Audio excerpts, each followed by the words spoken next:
In a smoky cafe late one night, I sat alone, sipping on my glass of wine by candlelight. I was new to the stage and not sure what to expect as Sade played softly in the background. The host announced the poet up next.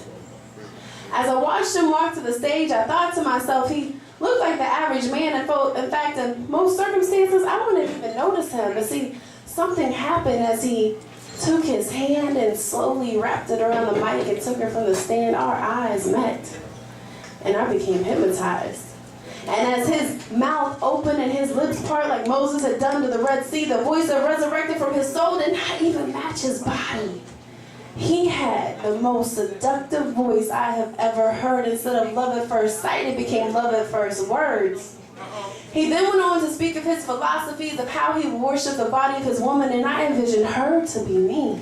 I let the movements of his tongue and my imagination take me to a place of ecstasy with immediate gratification that I didn't even realize could exist without a physical connection. My flesh was on fire, lingering on to every word, wanting more as my body became engulfed in desire, feeling as if I were the only woman in the room and his words were written just for me.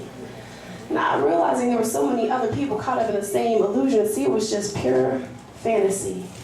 But I listened to his words and his tone and his pitch and flex. I could feel the beads of sweat start to trickle down my neck. And as he finished his last verse, leaving me feeling vulnerable, yet satisfied at the same time, I wondered how someone could make my toes crack and my eyes roll back in my head with just playing with my mind.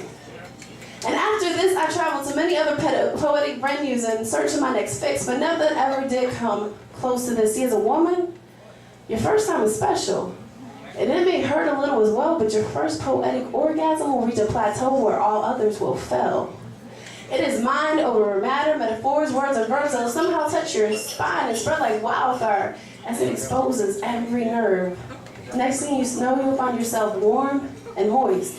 Almost like rape, because willing or not, you have no choice. So ladies, next time, don't even try to fight it. Just sit back, relax, drink on your glass, because moments like this, they're just too hard to find. But take my advice.